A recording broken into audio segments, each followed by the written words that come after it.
Today, I'm gonna show you how to make a huache. Huache is watermelon punch. Nope.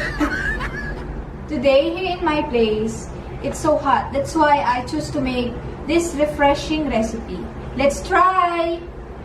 They ask you how you are. It's easy to make. That you're fine. If you You're do, not really if fine. you You just can't get into it because you don't understand. It's easy to make. If you want to know, don't skip this video.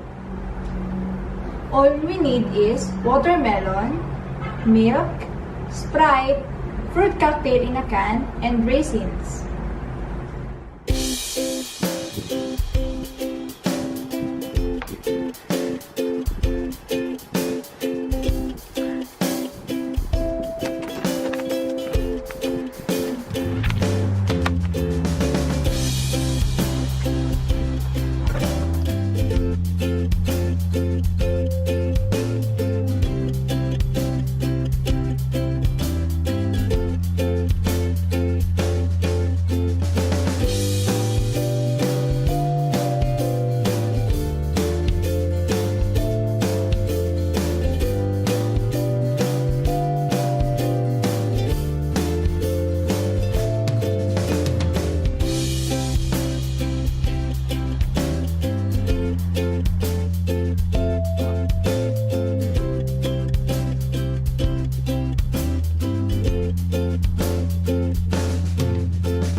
It's done! Let's try to eat!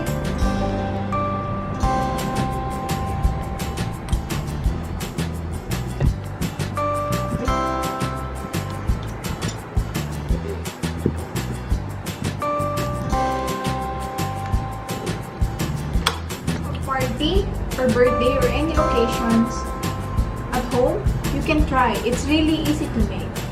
If you like our video, don't forget to like and subscribe to our YouTube channel. See you next time!